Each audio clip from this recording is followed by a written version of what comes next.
Ini adalah sesi terakhir dari konten-konten saya yang berkaitan dengan tuduhan berzina atau disebut qadzaf karena tidak mampu menghadirkan 4 orang saksi atau pelaku yang dituduh tidak mengakui.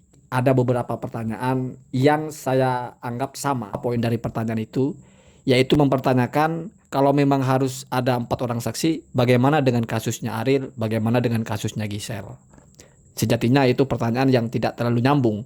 Tetapi saya menghormati pertanyaan itu dan akan saya jawab. Yang pertama, kita pakai akal sehat saja gampang. Ariel di penjara, Luna Maya dan Cut Tari tidak. Padahal kalau menitik beratkan kepada aktivitas perzinahannya dan orang yang berzinah di penjara, ya berarti tiga-tiganya di penjara dong. Kenapa? Karena Ariel melakukan itu dengan mereka. Setidaknya ini versi yang dipersangkakan seandainya misalnya perzinahannya yang ditekankan.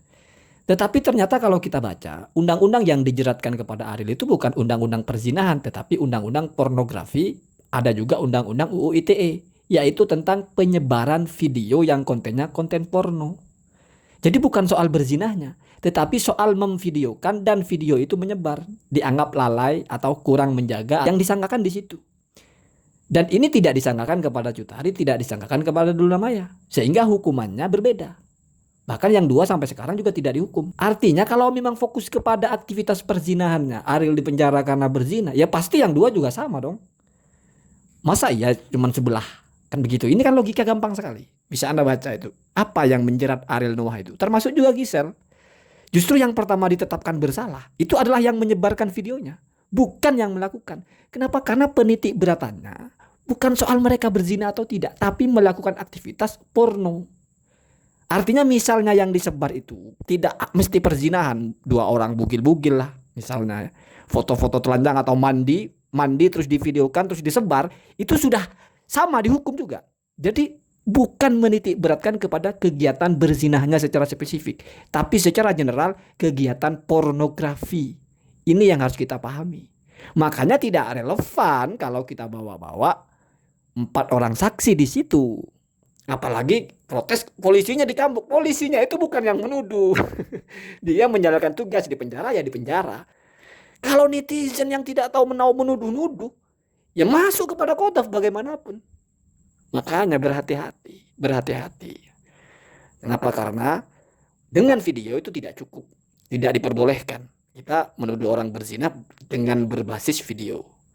Dan tentang Ariel, ini tentang Ariel saja. Saya ulang, itu bukan menitik beratkan kepada perzinahannya, ya, tetapi kepada pornografinya secara umum. Artinya seandainya itu bukan pasal perzinahan, misalnya pasal mandi berdua lah, nggak mesti melakukan hubungan seperti itu. Itu juga dianggap melanggar karena dianggap mengeksploitasi atau menyebarkan konten-konten porno. Baik, bahkan misalnya orang lain yang melakukan. Kita memvideokan orang lain tanpa sepengetahuan yang divideokan itu, kita ngintip terus kita videokan, kita sebar, kita yang kena. Mereka kalau terbukti tidak sengaja, artinya mereka itu direkam tanpa sepengetahuan mereka tidak akan kena. Kenapa? Karena kalau orang yang berzina di penjara, coba kita lihat. Misalnya ada gerebek-gerebek di hotel, orang berdua-dua itu, atau gerebek-gerebek di rumah-rumah prostitusi itu, mereka nggak di penjara, paling ditaruh di rehabilitas. Kenapa? Karena kasus perzinahan dalam undang-undang kita itu ada catatan-catatannya.